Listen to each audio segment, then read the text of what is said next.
नमस्कार, हिमाचल समाचार में आपका स्वागत है। आज के मुख्य समाचार। हिमाचल प्रदेश मंत्रिमंडल के निर्णय। मुख्यमंत्री ने कसौली विधानसभा क्षेत्र में 88 करोड़ 78 लाख रुपए की 13 विकास परियोजनाओं के किए लोकार्पण एवं शिलान्यास। मुख्यमंत्री ने कहा, कुछ लोगों को पसंद नहीं आ रहे भ्रष्टाचार पर लगाम लगाने के प्रयास। धर्मपुर में अपने संबोधन के दौरान भावुक हुए ठाकुर सुखविंदर सिंह सुक्खू। कहा, सत्ता के बजाय लोगों की सेवा मेरी प्राथमिकता। कसौली क्षेत्र में जल शक्ति विभाग का मंडल तथा सुभातू में डिग्री कॉलेज खोलने की घोषणा। और अब समाचार विस्तार से।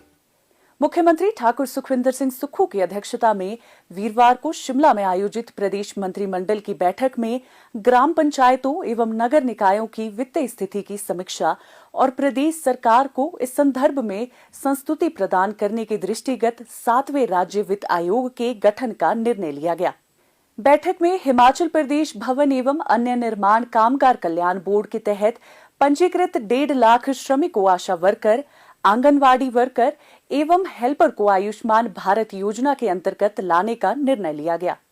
मंत्रिमंडल ने हिमाचल प्रदेश औद्योगिक निवेश नीति 2019 के तहत और मदों को शामिल करने का निर्णय लिया, ताकि सूचना प्रौद्योगिकी, आयुष, स्वास्थ्य, पर्यटन और शिक्षा इत्यादि विभिन्न सेवा क्षेत्रों में और अधिक निवेश आकर्षित किया जा सके।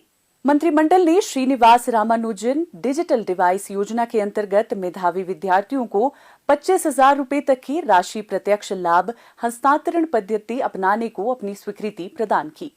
प्रदेश के लोगों को बेहतर स्वास्थ्य सुविधाएं प्रदान करने के लिए 140 आयुर्वेदिक चिकित्सा अधिकारियों की नियुक्ति को भी मंजूरी प्रदान की गई। मंत्रिमंडल ने शिमला जिला स्थित 50 बिस्तर क्षमता वाले नागरिक अस्पताल सुन्नी को 100 बिस्तर क्षमता के नागरिक अस्पताल में स्तरोन्नत करने का निर्णय लिया। कांगड़ा जिले के ज्वालामुखी विधानसभा क्षेत्र के सुरानी में एक नया विकास खंड खोलने का भी निर्णय लिया गया। मंत्रिमंडल ने शिमला जिले के कोटखाई क्षेत्र में राजकीय प्राथमिक पाठशाला बागी को राजकीय केंद्र प्राथमिक पाठशाला में स्तरोन्नत करने का निर्णय लिया। मुख्यमंत्री ठाकुर सुखविंदर सिंह सुक्खू ने सोलन जिला के कसौली विधानसभा क्षेत्र के एक दिवसीय दौरे के दौरान 88 करोड़ 78 लाख रुपए की 13 विकासात्मक परियोजनाओं के लोकार्पण एवं शिलान्यास किए।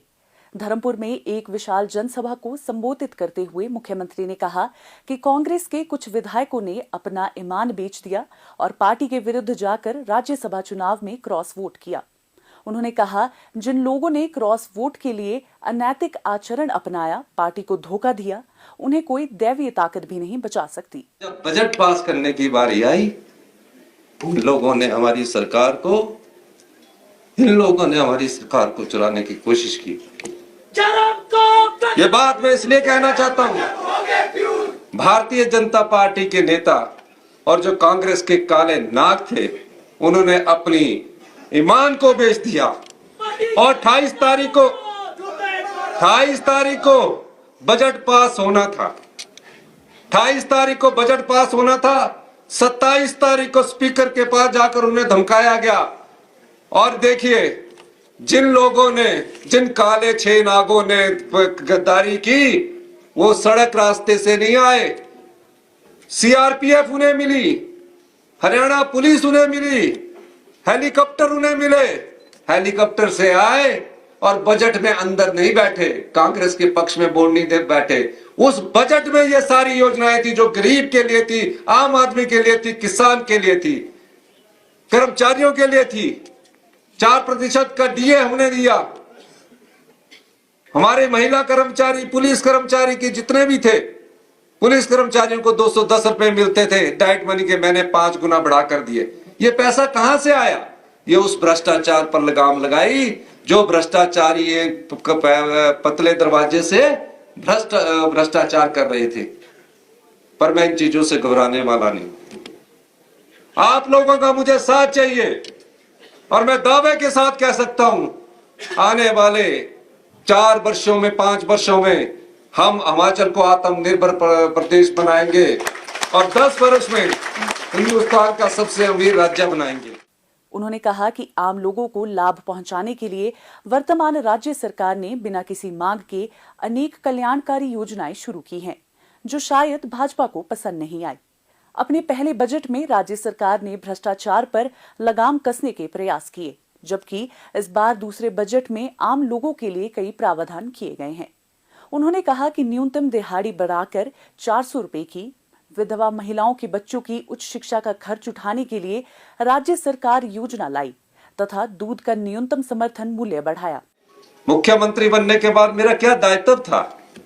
मुख्यमंत्री बनने के बाद मेरा एक ही दायित्व बनता था कि समाज के अंतिम व्यक्ति तक, गांव के किसान तक, आम परिवार के बच्चों तक हम अपनी सरकार की पहुंच पहुंचाए। पहले बजट में हमने भ्रष्टाचार पर लगाम लगाने की कोशिश की, और जब हमने भ्रष्टाचार पर लगाम लगाई, जो काला धन कमाने वाले व्यक्ति थे उसका एक वर्ग हमारे खिलाफ हो गया, लेकिन मैंने हार नहीं मानी। उसके बाद आपदा में हमें वर्ल्ड बैंक ने भी प्रशंसा की, हमारे पूर्व मुख्यमंत्री शांता कुमार ने भी प्रशंसा की, नीति आयोग ने भी प्रशंसा की हमारे कार्य की। और जब हम भ्रष्टाचार पर लगाम लगा रहे थे, वो कुछ भ्रष्टाचारियों को पसंद नहीं आया, लेकिन हम हिम्मत हारने वाले नहीं थे। और जब हमने बजट रखा इस साल का, और उस बजट में जो हमने भ्रष्टाचार पर लगाम लगाकर जो धन कमाया था, जब मैं जनता को बांटने के लिए उस बजट में योजनाएं लेकर आया, तो भारतीय जनता पार्टी को वो पसंद नहीं आया। क्या कभी किसी ने सोचा था कि गांव में रहने वाला किसान जो मनरेगा की मजदूरी करता है, उसकी दिहाड़ी बढ़ाकर 300 रुपया कर दी जाएगी? एक ही बार में 60 रुपया हमने बढ़ाए 1 अप्रैल 2024 से। मैंने पिछली कैबिनेट में, अभी कल के दिन कैबिनेट हुई, 1 अप्रैल 2024 से मैंने उसको लागू कर दिया।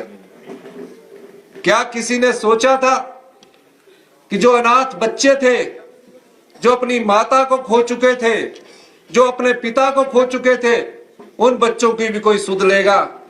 हमने उन सभी अनाथ बच्चों को, जिनकी माता नहीं है, पिता ने गोद लिया, आज वो अनाथ बच्चे स्वाभिमान की जिंदगी जी रहे हैं। ये सरकार की हमारी नीयत थी। क्या किसी ने सोचा था?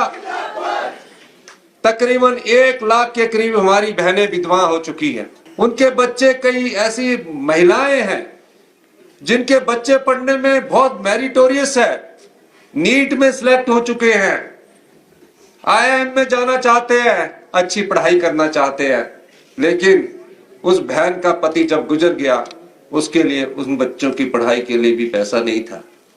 हमने इस बजट में सभी विधवा बहनों के बच्चों को, जो पैदा होने के 27 साल तक जितनी भी शिक्षा ग्रहण करना चाहता है, उनके लिए फ्री एजुकेशन, उनकी खर्चा पूरा सरकार उठाएगी, ऐसी योजना लाएगी। ये मेरे पास कोई मांग नहीं आई है, ये मेरे पास कोई डेलीगेशन नहीं आया है, पर मैं दर्द जानता हूं, क्योंकि मैं आम परिवार से निकला हुआ मुख्यमंत्री बना। अपने भावुक संबोधन में ठाकुर सुखविंदर सिंह सुक्खू ने कहा कि भाजपा चुनी हुई सरकार को अस्थिर करने की कोशिश कर रही है, जो दुर्भाग्यपूर्ण है। उन्होंने कहा कि नेता प्रतिपक्ष शायद सत्ता के भूखे हैं, जबकि मुझे कुर्सी से अधिक जनता की सेवा का मोह है।